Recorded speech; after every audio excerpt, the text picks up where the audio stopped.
question, and thank you for asking that, because that is a common fallacy.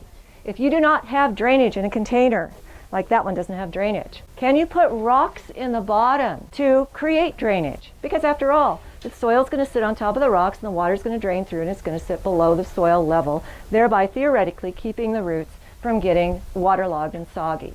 What you're actually doing though, because the water is not flowing through, is you are creating a microbial soup for those roots to rot in. So no, that is not a good way to do it. Containers, and you'll see a lot of terrariums here, succulents in glass terrariums at Rogers Gardens. What's up with that? Clearly they don't drain. I've had succulents live longer in glass terrariums than in almost any other container. Because think about it, these are plants that store water, so they can get by without it. And if you underwater them, you are feeding the roots just enough to stay viable, but not so much that they'll sit and get soggy.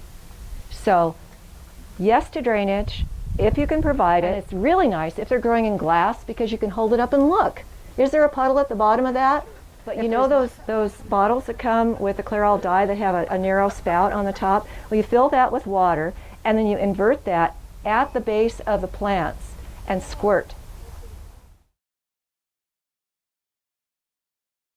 There's not a lot of point in spraying succulents. They are not tillandsias. They do not absorb water through their leaves. In fact, the leaves on succulents have a waxy coating, and that waxy coating helps prevent moisture from leaving the leaf. So they're not real big at taking it in from the outside. Yes, at night their stomata open and they will take in some moisture from the air, and they'll also release it as a form of waste gas. But for the most part, these are not plants that need or want to be sprayed. They don't come from human environments. Did I say human? I meant humid. They do not come from humid environments. They come from very dry environments. So they're very good at conserving the moisture in their leaves. Now, tillandsias, on the other hand, this thing doesn't weigh anything. It is just a little puff ball. Isn't it just the cutest little thing you've ever seen? This is saying, I'm desperate for water. Soak me, soak me. And it doesn't even need roots, because everything goes in through the leaves. I just buy the cheapest potting soil I can find. You can buy cactus mix, it's fine.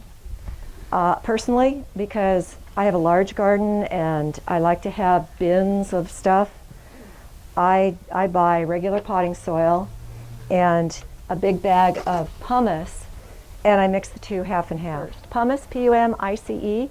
To learn more about pumice, go to my website, DebraLeeBaldwin.com, and there is a whole page just about pumice. Should you worry about cats being around your fire sticks? Cats or dogs? And kids. Yeah. Kids especially. I think cats and dogs are a little more aware of plants and staying away from them, although there's always an exception. They get to playing or they get to thinking this is a litter box, and then something breaks off, and then they're licking the sap off of their paws. Yeah, I would worry about your cat. Yeah. When I break off a piece of succulent, how do I prepare it so that it is off to a good start? And it's not a difficult thing. I think a lot of people are somewhat intimidated by it. Let me see, what wants to be cut? This is a good example here. This is a Senecio. Well, I got in trouble for throwing stuff in the audience, so I don't know if I'll be throwing any cuttings today. That was at Disney World when I spoke there. It wasn't that it was a liability issue, but they said, if you give one person a cutting, they're all going to want one. I thought, okay. All right, so here we have a plant that we could just pop in the ground as is.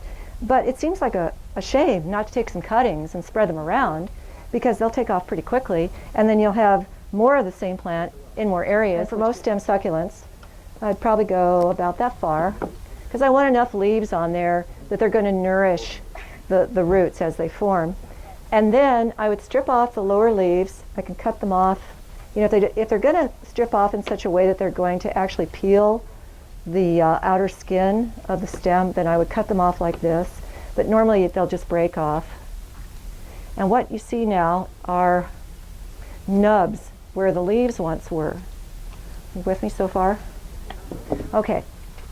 Now, wherever a leaf comes out, it emerges from the main plant, from meristematic tissue or meristem cells.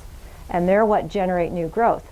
They not only generate leaves, but they also generate roots. But you want enough to nourish it, you want enough to anchor it. You stick it in the soil till it stands upright, and new roots will form from that meristem tissue. Well, not if you're a lazy gardener like me and this is not a valuable plant. I would probably just put it in the ground and not worry about it. And if for some reason microbes got in there and caused rot, it wouldn't be a great loss. But if you want to be very careful and a succulent is very valuable to you, you might want to just let that heal over for a day or so till it forms like a skin, and then put it into your potting medium. Rooting powder, rooting hormone. You know, that, I don't personally use it unless I am taking slips from woody plants. Then I do. I don't know.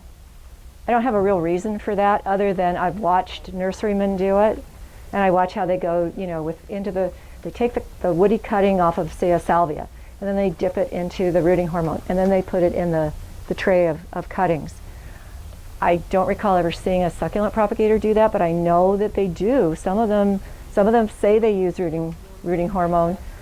I just don't think it's terribly important, but I wouldn't discount it either. I'd be interested in knowing, in fact, if any of you swear by it. Wouldn't you like to come out in your garden sometime and see a bunny stuck to a cactus? It's like, serves you right.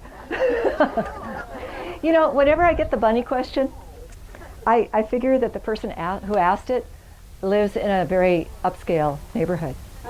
Now, don't say yes or no to that, because that's a very personal question, but I get that question when I speak to garden clubs in Rancho Santa Fe, Del Mar.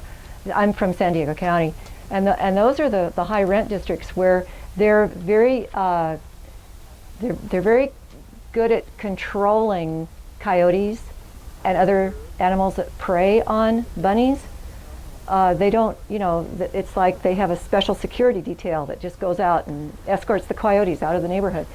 Where I live, I have bunnies. I see bunnies, but they don't eat my plants, and I think it's because I think the predator-prey balance is better. I live in a chaparral kind of backcountry area.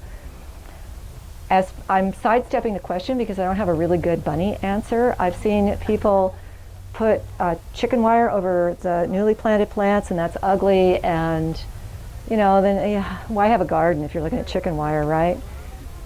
Ron, do you have a bunny answer? There's not really a great one. Trapping, live trapping. Oh, live trapping. Nice. Actually works pretty well. You can bait them, the door closes, the next morning there she is, or he is, and you take them over your neighbors and let them go. So what kind of succulent do you bait the trap with? Peanut butter is probably the best bait. Yeah. The nursery industry has to deal with rabbits, and so we've got 3 or 4 little traps scattered around with peanut butter in them. Sometimes you see a little kid in there. And we have But you know, I'm glad Ron said that, because I swear by the have a heart trap. Yeah. And it's not because I have a heart, but because they work really well. And I don't have a bunny problem, but I do have the odd rat. And boy, it's like, hello rat, and out he goes. And I've caught 2 weasels and several birds, and I've all been able to release them. I've never caught a skunk. Oh, certain succulents that they won't eat. They generally won't eat things that are caustic to people. Yeah. So probably the euphorbias. Yeah. Move to a low rent district. It's different. She has a succulent wreath, and you're wondering how to water it or how to maintain it, how to care for it. Her succulent wreath dates back to the fall, and she heard me say don't there's no point in misting your plants, but a wreath is different because the plants are rooted in moss. And so those roots are going into a medium that wants to absorb water and transmit that water back into the roots.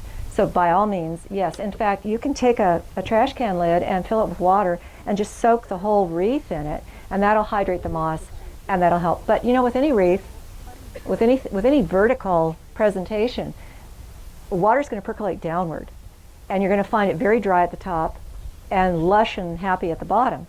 So ideally when you make a wreath or you buy one, before you hang it, you have a hook at both top and bottom, and you can just rotate it, and then you can keep that somewhat balanced.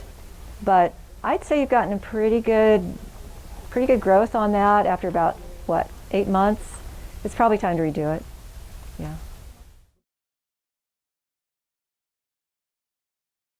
Pins, the U-shaped floral pins, try not to stick them right through the stem of the succulent, because you are compromising its health and strength. But I think you should stay away from them anyway, because they rust, and then you take the thing apart and you need your tetanus shot. And on that note, well, let's all thank Debra.